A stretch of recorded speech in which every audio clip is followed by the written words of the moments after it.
السلام عليكم ورحمة الله السلام عليكم ورحمة الله وبركاته. Welcome back to Then I Was Guided by Muhammad al-Tijani al-Samawi. This is part 6 of the audiobook. If you have not listened to part 5, you may wish to do so before continuing. Before we begin, please consider subscribing to the Muslim Reader, liking this video, and sharing it with others who may benefit from it. Let us continue. O our father Ibrahim, we cannot blame the Jews nor the Christians for not following the right path after they have been shown the way. Look at this nation, which Allah rescued when He sent your son Muhammad to it, who took it out of the darkness and enlightened it, and made it the best nation in the world. It too has been divided into too many warring groups, despite the fact that the Messenger of Allah has warned them and pressed them until he said, "It is forbidden for a Muslim not to speak to his brother Muslim more than 3 times. Whatever happened to this nation, which is divided into many small and warring states, some of which do not even know one another? O our father Ibrahim, whatever happened to this nation? It used to be the best nation in the world. It ruled from the east to the west and introduced knowledge and enlightenment to other nations. Today, it has reached a low ebb in its history. Its land has been violated and its people have been expelled. Its Al-Aqsa Mosque is occupied by a Zionist gang and no one is able to liberate it. If one visits their countries, one will find nothing except wretched poverty, terminal hunger, barren lands, diseases, bad manners, intellectual and technical backwardness, tyranny, persecution, and dirt. It is enough to compare the toilets in Western Europe to that in our countries and see how much difference there is in hygiene between the two. It is ironic to find this low level of hygiene in our countries, despite the fact that Islam has taught us that cleanliness is a sign of faith and dirt is a sign of the devil. Has the faith moved to Europe and the devil come to live in our midst? Why Muslims are frightened to declare their faith even in their own countries? Why the Muslim cannot even be the master of his own face, since he cannot grow his own beard? The Muslims cannot dress in Islamic costumes, whereas the sinful publicly drink alcohol and commit awful wrongs, and the Muslim cannot even correct them and show them the right way. In fact, I have been informed that in some Islamic countries like Egypt or Morocco, there are fathers who send their daughters to sell their bodies out of need and poverty. May there be no power or might but that of Allah, the High and the Mighty. O God, why have you abandoned this nation and left it in darkness? No, my God, please forgive me, for it is this nation that abandoned you and chose the devil's path, and you, with all your wisdom and might said, and your saying is the truth. And whoever turns himself away from the remembrance of the merciful God, we appoint for him a devil, so he becomes his associate. Holy Quran 43:36. There is no doubt that the deterioration of the Islamic nation to this low state of submissiveness and backwardness is a sign of its deviation from the right path, and a small minority, or one group among 73, would not affect the destiny of a whole nation. The Messenger of Allah said, "You are commanded to do good deeds and to prevent any objectionable act. Otherwise, Allah will put your wicked ones in charge of you. Then your good people would call, but no one will listen to them." O God, we believe in what you have sent us, and we follow the Messenger. So will you consider us with the believers? O God, please do not change our hearts after you have enlightened us. Please, God, have mercy on us, for you are the giver. O God, we have unjustly treated ourselves, and if you do not forgive us and have mercy on us, then we will certainly be among the losers. I left for Al-Madinah al-Munawwara with a letter from my friend al-Bashir for one of his relatives there so that I could reside with him during my stay in Al-Medina. He had already spoken to him on the phone, and when I arrived, he received me warmly and put me up in his house. As soon as I arrived, I went to visit the grave of the Messenger of Allah, so I cleaned myself and put on my best clothes. There were only a few visitors in comparison to those who come during the season of pilgrimage. Therefore, I managed to stand before the graves of the Messenger of Allah, Abu Bakr and Umar, something which I could not do during the pilgrimage because of the crowds. As I tried to touch the doors for blessing, one of the guards rebuked me, and when I stayed for a long time to do my supplication and salutation, the guards ordered me to leave. I tried to speak to one of the guards, but it was in vain. I went back to the Blessed Court and sat down to read the Quran and to improve my recitation of it. I repeated the recitation several times because I felt as if the Messenger of Allah was listening to me. I said to myself, is it conceivable that the Messenger is dead like any other dead person? If so, why do we say in our prayers, "May peace be with you, O great Prophet, and may Allah's mercy and blessings be upon you," in a form which sounds as if we were addressing him? The Muslims believe that our Master al-Qidr, S.A., is not dead, and that he would return the greetings of anybody who greets him. Also, the followers of the Sufi orders believe that their sheikhs, Ahmed al-Tijani or Abdul Qadir al-Jilani, come to see them openly and not in their sleep. So why are we reluctant to grant this noble deed to the Messenger of Allah? And he is the best of all mankind? But the reassuring thing is that the Muslims are not reluctant towards the Messenger of Allah, except the Wahhabis, from whom, for this and various other reasons, I started to feel estranged. I found their manners very coarse, because they treat other Muslims who disagree with their beliefs very harshly. I visited al-Baqi cemetery once, and while I was calling for mercy upon the souls of al-Bayt, I noticed an old man standing near me crying, and because of that, I realized he was a Shi'i. He positioned himself towards the Kaaba and started to pray, and suddenly a soldier rushed towards him, as if he had been monitoring his moves, and kicked him while he was in a position of prostration. The man fell on his back, unconscious, and then the soldier started beating him and cursing him. I felt so sorry for the old man, and thought he might have been killed, and so I shouted at the soldier, "You must not do that. Why did you beat him while he was praying?" He rebuked me and said, "You be quiet and do not interfere, or else I will do to you what I have just done to him." I realized that the soldier was full of aggression, so I avoided him, but I felt angry at myself for not being able to help those who are unjustly treated, and felt angry at the Saudis who treat the people as they like without any check or accountability for their actions. There were some visitors who witnessed the attack, but all that they could do was to say, "There is no power or might but in Allah." Others said, "He deserves what he got because he was praying by the graves." I could not control myself, so I said to that particular person, "Who told you that we must not pray by the graves?" He answered, "The Messenger of Allah prevented us from doing so." I replied angrily, "You are lying about the Messenger of Allah."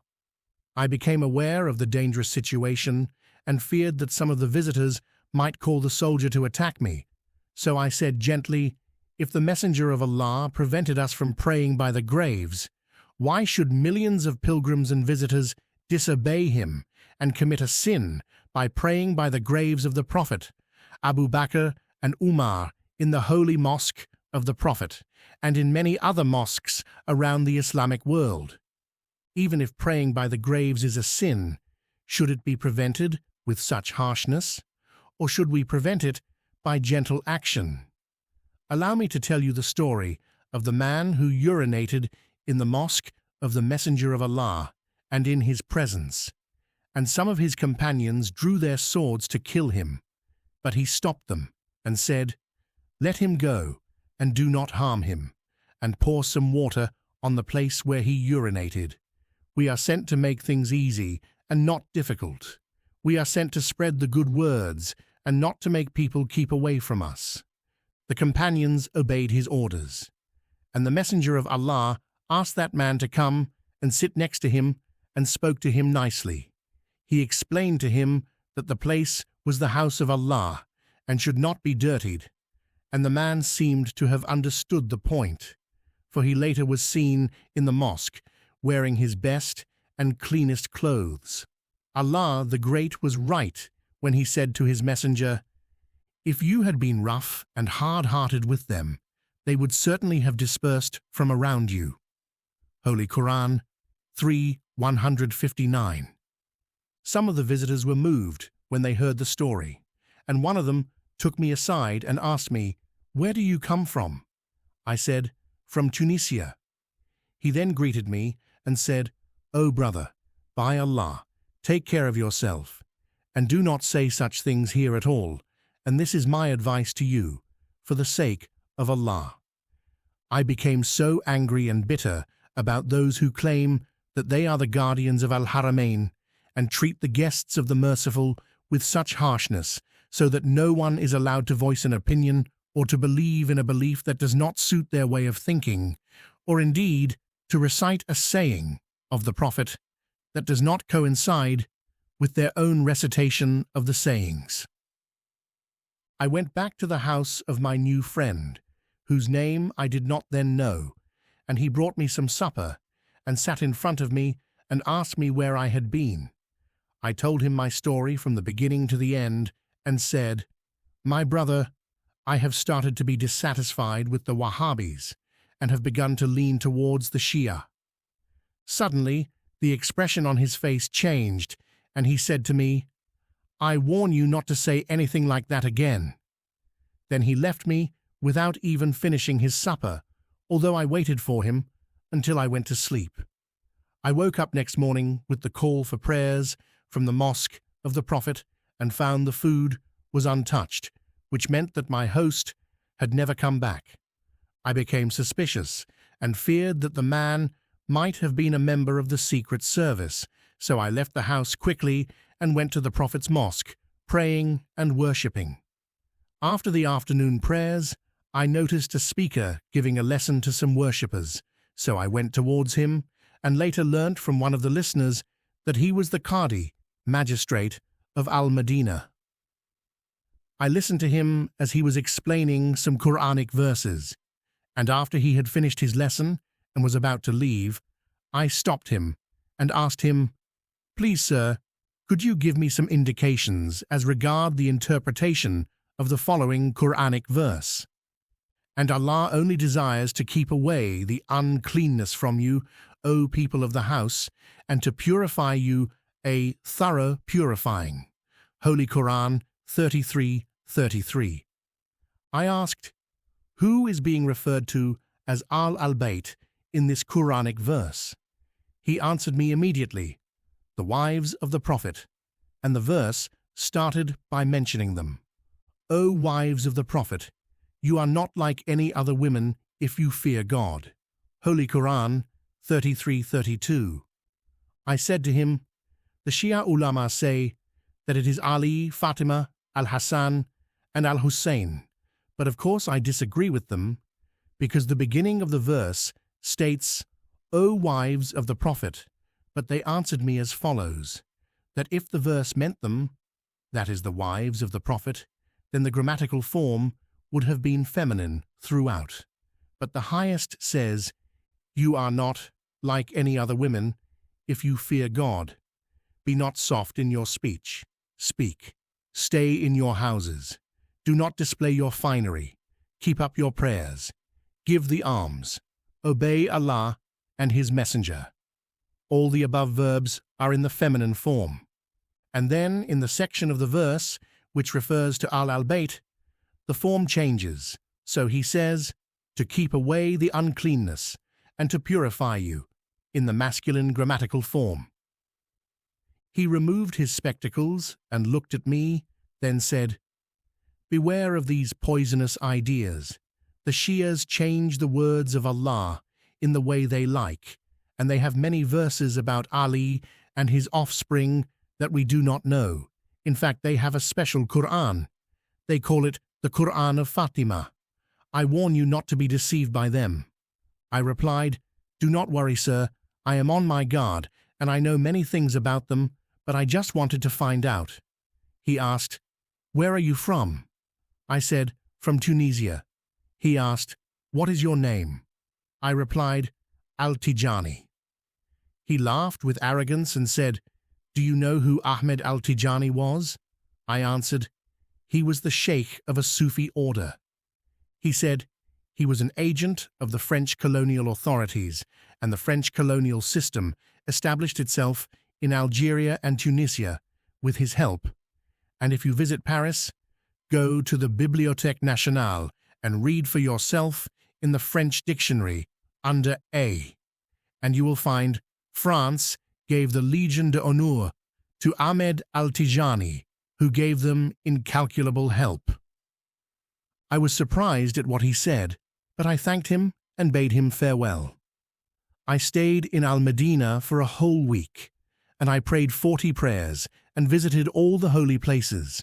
During my stay there, I made very careful observations, and as a result, I became more and more critical of the Wahhabis. I left Al-Medina al-Munawwara and went to Jordan to see some friends I had met while on my way to the pilgrimage, as I indicated before. I stayed with them for 3 days and found them full of hatred towards the Shia, more so than the people in Tunisia. There were the same stories and the same rumors, and everyone I asked for proof answered that he had heard about them, but I found nobody who had had contact with the Shia or read a book by the Shia or even met a Shi'i in all his life. From Jordan, I went to Syria, and in Damascus, I visited the Umayyad Mosque, next to which is the place where the head of our master al-Hussein is resting. Also, I visited the grave of Salah al-Din al-Ayyubi and Our Lady Zainab bint Ali ibn Abi Talib. From Beirut, I took a ship that was going directly to Tripoli. The journey lasted for 4 days, during which I relaxed physically and mentally. I reviewed the whole trip in my mind and concluded that I had developed an inclination and respect towards the Shia. In the meantime, I started to resent and keep away from the sinister Wahhabis. I thanked Allah for what He had given me and for His care, and asked Him, praise He to Him, the Highest, to lead me to the right path. I arrived home eager to meet my family and friends, and found them all well.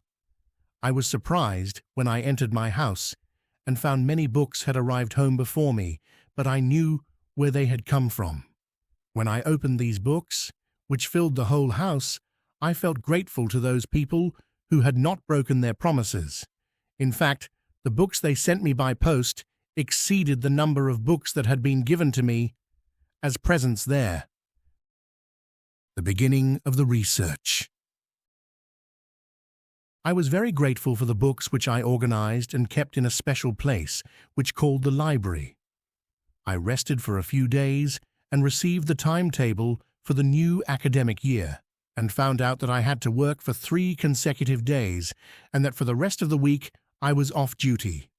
I started reading the books, so I read The Beliefs of al-Imamiyyah and The Origin and Principles of al-Shia, and felt that my mind was at ease with the beliefs and ideas of the Shia. Then I read al-Murajat, Correspondences, by al-Sayyid Sharaf al-Din al-Musawi. As soon as I read the first few pages, I became engrossed in it, and could not leave it unless it was necessary, and even took it with me to the institute.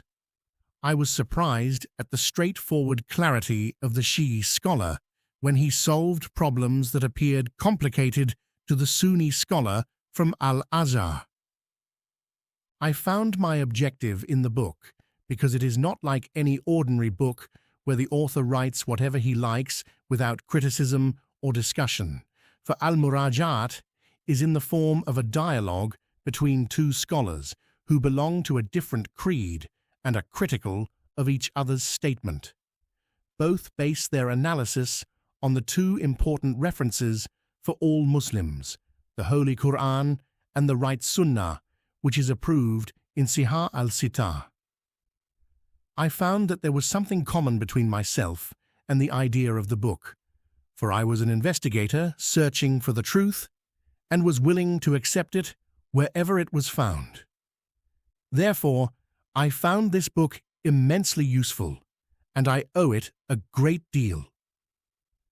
I was astonished when I found him talking about the refusal of some of the companions to comply with the orders of the Prophet, and he gave many examples, including the incident of Raziat Yawm al-Khamis, the calamity of Thursday. For I could not imagine that our master Umar ibn al-Khattab had disagreed with the orders of the Messenger of Allah and accused him of hajr, talking irrationally, and I thought at the beginning that it was just a story from the Shia books. However, I was even more astonished when I noticed that the Shi'i scholar made his reference to the incident in the Sahih of al-Bukhari and the Sahih of Muslim. I traveled to the capital, and from there I bought the Sahih of al-Bukhari, the Sahih of Muslim, and the Musnad of Imam Ahmed, the Sahih of al-Tirmidhi, the Muwatta of Imam Malik, and other famous books. I could not wait to get back to the house and read these books, so throughout the journey between Tunis and Gafsa, I sat in the bus looking through the pages of al-Bukhari's book, searching for the incident of the great misfortune of Thursday, and hoping that I would never find it. Nevertheless, I found it and read it many times, and there it was, exactly as it has been cited by al-Sayyid Sharaf al-Din. I tried to deny the incident in its entirety and could not believe that our master Umar had played such a dangerous role. But how could I deny it since it was mentioned in our Sihahs, the Sihahs of al-Sunnah, in whose contents we are obliged to believe, so if we doubt them or deny some of them, it means that we abandon all our beliefs. If the Shia scholar had referred to their books, I would not have believed what he said, but he was referring to the Sihahs of al-Sunnah, which could not be challenged because we are committed to believe that they are the most authentic books after the Book of Allah. Therefore, the issue is a compelling one, because if we doubt these Sihahs, we are left with hardly any of the rules and regulations of Islam to rely on. This is because the rules and regulations which are mentioned in the Book of Allah take the form of general concepts rather than details. We are far from the time of the message and have thus inherited the rules of our religion through our fathers and grandfathers with the help of these Sihahs, which cannot be ignored. As I was about to embark on long and difficult research, I promised myself to depend only on the correct hadiths that are agreed by both the Shia and the Sunnah, and that I would drop all the sayings which are mentioned exclusively by one group or the other. Only through this just method could I keep myself safe from emotional factors, sectarian fanaticism, and national tendencies. In the meantime, I would be able to pass through the road of doubt and reach the mountain of certainty. And that is the correct path of Allah. The beginning of the detailed study. The companions of the Prophet, as seen by the Shia and the Sunnis. One of the most important studies which I consider to be the cornerstone for all the studies that lead to the truth is the research into the life of the companions, their affairs, their deeds, and their beliefs, because they were the foundations of everything, and from them we took the principles of our religion, and they enlightened our darkness so that we can see the rules of Allah. Many Muslim scholars, convinced of the above, embarked on the study of the lives and deeds of the companions, among them Usd al-Gaba fi Tamyiz al-Sahaba and al-Isaba fi Marifat al-Sahaba and Mizan al-Itidal and various other books which look critically and analytically at the lives of the companions, but all from the point of view of the Sunnis. There is a slight problem here, and that is that most of the early scholars wrote in the way which suited the Umayyad and Abbasid rulers, who were well known for their opposition to al-Bayt and all their followers. Therefore, it is not fair to depend on their works alone without reference to the works of the other Muslim scholars who were persecuted and ultimately killed by these governments simply because they were followers of al-Bayt and the cause behind the revolutions against the oppressive and deviant authorities. The main problem with all that was the companions themselves, for they disagreed about the wish of the Messenger of Allah to write them a document which would help them to remain on the right path until the Day of Judgment. This disagreement deprived the Islamic nation of a unique virtue and has thrown it into darkness until it was divided and plagued with internal quarrels, and finally ended up as a spent force. It was they who disagreed on the issue of the caliphate, the successorship of the Prophet, and were divided between a ruling and an opposing party, thus dividing the nation into the followers of Ali and the followers of Muawiyah. It was they who differed in the interpretations of the Book of Allah and the sayings of His Messenger, which led to the creation of the various creeds, groups, and subgroups, and from them came many scholars of scholastic theology and schools of thoughts and philosophies inspired by political ambitions with one aim in mind, and that was to obtain power. The Muslims would not have been divided and in disagreement had it not been for the companions, for every disagreement that has been created in the past or is being created at the present time is due to their disagreement about the companions. There is one God, one Quran, one messenger, and one Qibla, and they all agree on that. But the disagreement among the companions started on the first day after the death of the messenger in the Saqifa house of Bani Saida, and has continued up to the present day, and will continue for as long as Allah wills it. Through my discussions with the Shiite scholars, I discovered that, in their views, the companions were divided into three categories. The first category included the good companions who knew Allah and His Messenger truly well, and they acclaimed Him, the Messenger, to the last moments of their lives. They were truly His friends by words and deeds, and they never abandoned Him, but rather stood their ground with Him. Allah, the Most High, praised them in many places in His holy book, and the Messenger of Allah also praised them in many places. This group of companions are mentioned by the Shia with reverence and respect. They are also mentioned by the Sunnis with the same reverence and respect. The second category were the companions who embraced Islam and followed the Messenger of Allah either through choice or through fear, and they always showed their gratitude to the Messenger of Allah for their Islam. However, they hurt the Messenger of Allah on a few occasions and did not always follow his orders. In fact, they often challenged him and challenged the clear text with their points of view until Allah, through the Holy Quran, had to intervene by rebuking them or threatening them. Allah exposed them in many Quranic verses. Also, the Messenger of Allah warned them in many of his sayings. The Shia mention this group of companions only because of their deeds and without respect or reverence. The third type of companions were the hypocrites who accompanied the Messenger of Allah to deceive him. They pretended to be Muslims, but inside themselves they were bent on blasphemy and on deceiving Islam and the Muslims as a whole.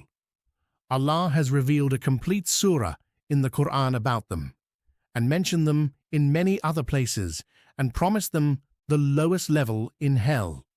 Also, the Messenger of Allah mentioned them and issued warnings about them, and even informed some of his close friends about their names and characteristics.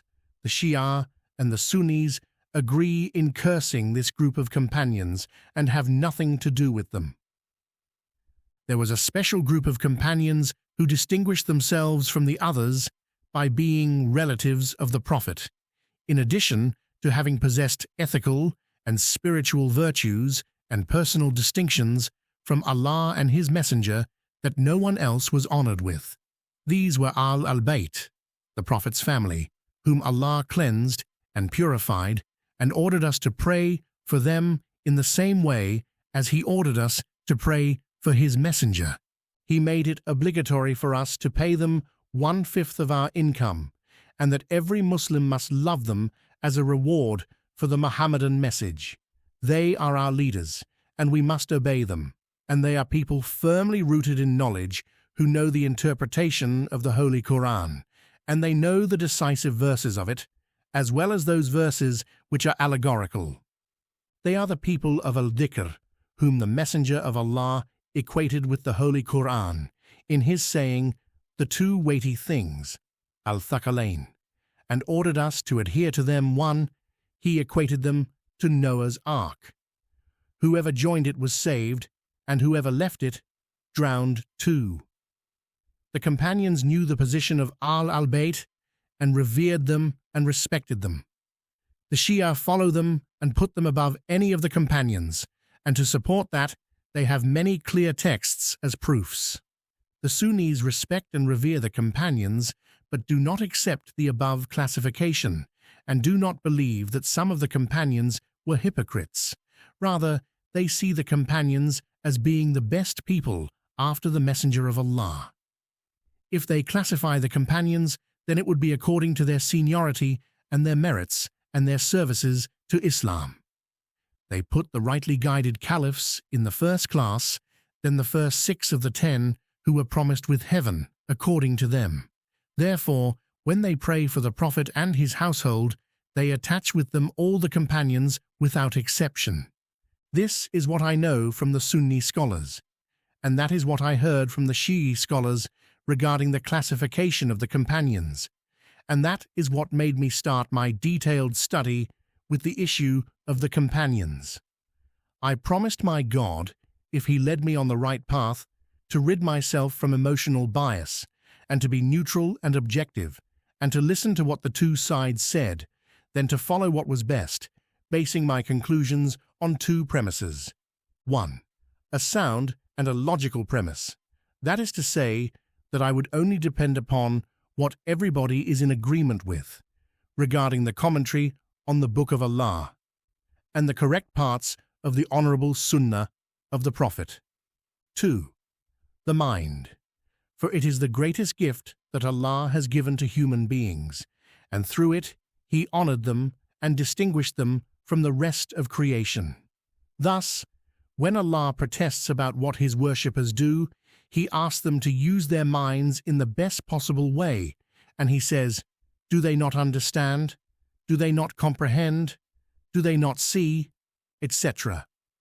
Let my Islam primarily be the belief in Allah, His angels, His books, and His messengers, and that Muhammad is His servant and His messenger, and that the religion of Allah is Islam, and that I will never depend on any of the companions, regardless of his relation to the messenger or his position, for I am neither Umayyad, nor Abbasid, nor Fatimid, and I am neither Sunni nor Shi'i, and I have no enmity towards Abu Bakr, or Umar, or Uthman, or Ali, or even Washi, the killer of our master Al-Hamza, as long as he became a Muslim, and the Messenger of Allah forgave him. Since I had forced myself into this study in order to reach the truth, and since I had rid myself, sincerely, from all my previous beliefs, I decided to start, with the blessing of Allah, by considering the attitudes of the companions. This concludes Part 6 of Then I Was Guided by Muhammad al-Tijani al-Samawi. Thank you for listening. If you found this reading beneficial, please consider subscribing to the Muslim Reader and sharing it with others. The next part will continue where we left off and can be found in the Then I Was Guided complete audiobook playlist. May Allah send His peace and blessings upon Prophet Muhammad and his purified household. Assalamu alaikum wa rahmatullahi wa barakatuh.